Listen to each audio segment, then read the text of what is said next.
In today's video, I'm going to teach you how to update an Outlook meeting without sending a notification to your attendees.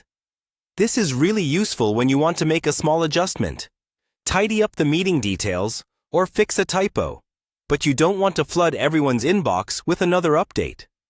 I'll walk you through a simple method that works in the Outlook desktop app, and I'll explain what's happening along the way so you know exactly when updates are and aren't sent.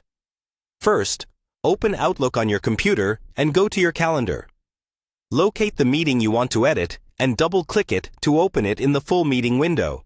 Make sure you're opening the meeting that you organized. You can only control notifications for meetings you created. Now, before you start editing, it's important to understand what kinds of changes will normally trigger a notification. Things like changing the date, time, location, or the list of attendees will usually send out an update automatically. What we're going to do is make our changes in a way that Outlook treats as a local update, so it quietly adjusts on your calendar without alerting everyone else. With the meeting window open, switch to the scheduling assistant or keep it on the main details tab, depending on what you plan to change. Go ahead and edit only the information that doesn't need to be synced to other people.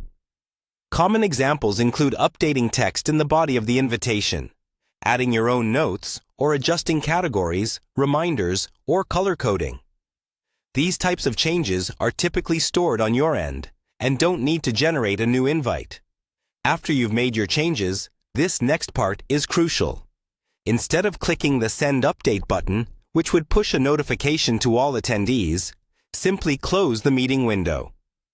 Outlook will usually ask if you want to save your changes.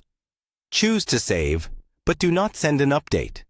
If you see a prompt that mentions sending updates to attendees, look for an option that allows you to save without sending, or cancel and double-check that your edits are limited to local fields.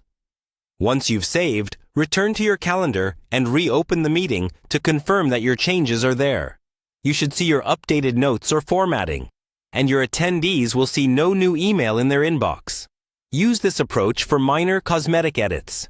For anything that affects what your attendees need to know, like time or location, you should always send an official update so everyone stays in sync.